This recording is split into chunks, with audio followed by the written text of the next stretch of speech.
Shalom, brothers and sisters. By the way, I'm the preacher. So, ano ibig sabihin na namatay si Jesus para sa ating mga kasalanan? So, ganito yan, brothers and sisters. Please watch out. Kung hindi namatay si Jesus sa cross para sa ating mga kasalanan, walang sinuman ang maliligtas at magkaroon ng buhay na walang hanggan. Sinabi ni Jesus, "Ako ang daan at ang katotohanan at ang buhay. Walang makapunta sa Ama kundi sa pamagitan ko." 1 chapter 14 verse 6. So ang pagkakamatay ni Kristo ay napakahalaga sa atin, mga brothers and sisters. Sa pangungusap na ito, inineklara ni Jesus na ang dahilan ng kanyang pagkatawang tao, kamatayan at pagkabuhay na maguli. At iyon ay upang magkaroon ng daan patungo sa kalangitan ang makasalanang sangkatauhan na walang pag-asang makapunta sa langit sa kanilang sariling kakayanan. Kayong mga alagad ni Ali Javier, may kakayanan ba kayong mailigtas? So, kay Jesus lamang ang kaligtasan.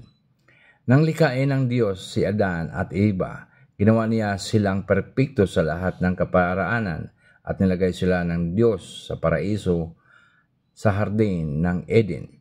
Genesis chapter 2 verse 15, nilikha ng Diyos si Adan ayon sa kanyang wangis at ginawang tagapangasiwa ng Diyos sa kanyang mga nilikha.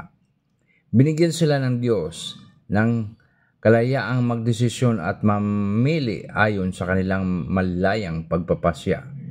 Inilarawan sa Kabanata 3 ng Aklat ng Genesis kung papaanong bumagsak si Adan at Eva sa pandaraya at panunukso ni Satanas.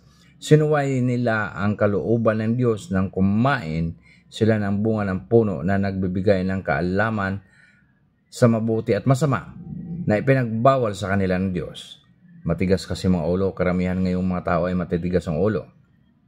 At iniutos ng Panginoong Diyos sa kalakas na sinabi, "Sa lahat ng punong kahoy sa halaman ay makakain ka ng may kalayaan, datapwat sa kahoy ng pagkikilala sa mabuti at masama ay huwag kang kakain, sapagkat sa araw na ikaw ay kumain, niyaon ay walang pagsalang mamamatay ka."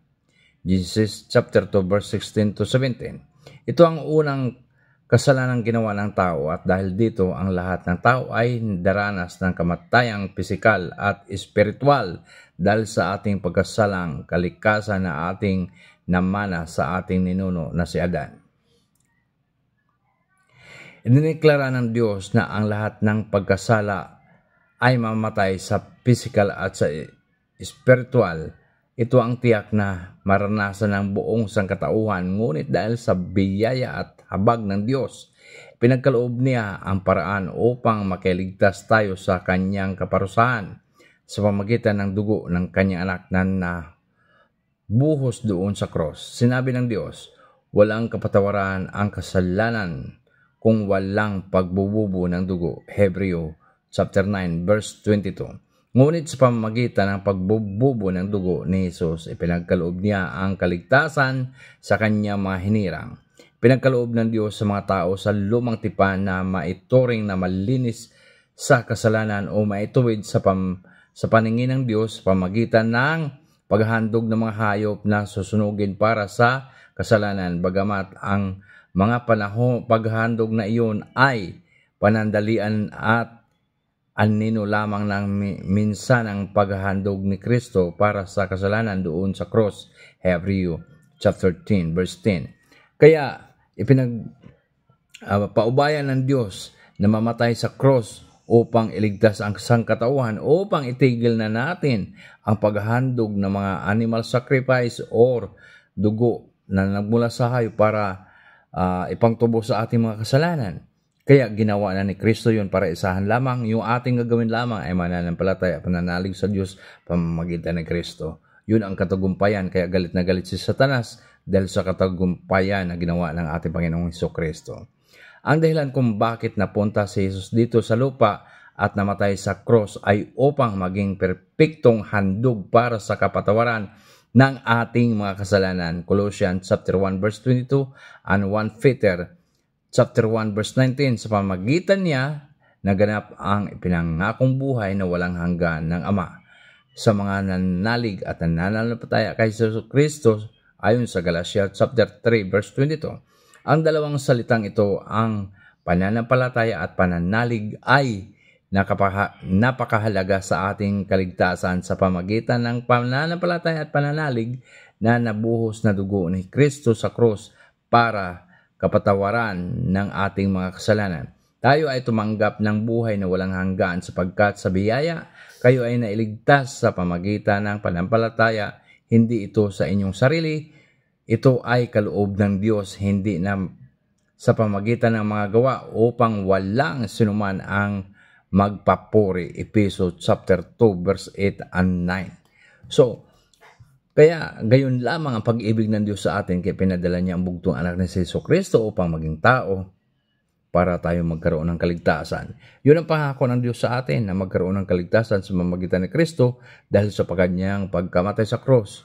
Ngunit ang kanyang katawang tao lamang ang namatay dahil walang makakaharap sa Diyos, mamamatay lahat. Kaya naging tao siya upang makaharap ang mga tao at maikurik at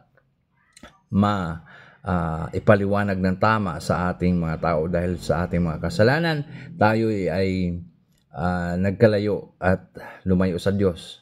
Kaya bumaba si Jesucristo o si Yeshua HaMashiach upang tayo'y tubusin sa ating mga kasalanan. Kaya wala na tayong animal sacrifice. Sa ibang religion may animal sacrifice pa sila, kaya yung kanilang kaligtasan ay panandalian o walang silang kaligtasan dahil hindi sila nananampalataya at nananalig sa Diyos pamagitan ni Kristo. Yung mga taong ganun ay walang kaligtasan. Kaya ang katotohanan ang siyang mangingimbabaw dito sa sanlibutan, dahil darating araw lahat tayo ay tatayo sa harapan ni Jesucristo upang hatulan ayon sa mga gawa at ating kalooban dito at pananalig at pananampalatayang tama sa Diyos. So, sinasabi nila na sila ang maliligtas. Negative yun.